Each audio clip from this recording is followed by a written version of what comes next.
Hello, in this video we're going to talk a little bit about how Java works. And once again, don't stress, there's no need to really memorize this, but you will gradually become familiar with these ideas, I think, as you continue to use Java. So I've already said that Java is a compiled programming language. We take text files written in the Java language, we turn them into binary files, and that's called compilation. We combine them together if there's multiple files. This is called building. And then we run them on a computer as a computer program.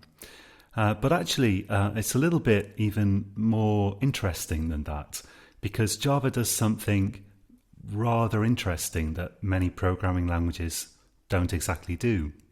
And that is, there's this thing called the Java Runtime Environment, or JRE. And what this does is it's some software that creates effectively kind of like a simulated computer on your computer. And your Java program runs on that simulated computer. Now I'm simplifying a bit.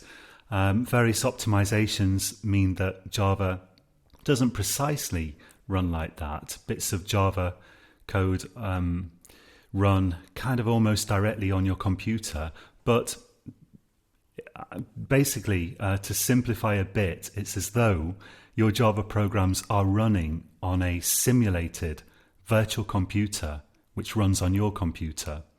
And that simulated computer is created by the JRE, the Java Runtime Environment.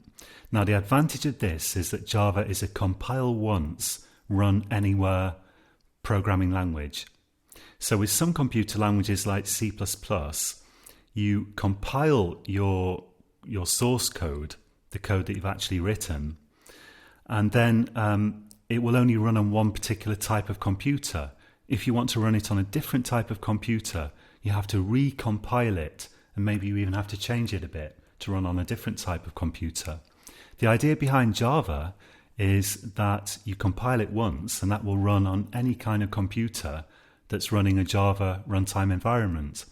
So the Java runtime environment gives the Java program a kind of consistent environment to run in, regardless of the underlying type of computer. This is a very clever idea. So if you want to run a Java program on your computer, then you need to have a JRE installed. We won't need to specifically install this because later on we're going to install a Java development kit. The Java Development Kit includes a JRE, a Java Runtime Environment, so you can run programs once this is installed, but also it allows you to develop Java programs yourself. And all of these things are free, completely free. So we're going to move on to install a Java Development Kit, among other things, because we'll also need something to write our Java code in. Okay, that's it for this video. Until next time, happy coding.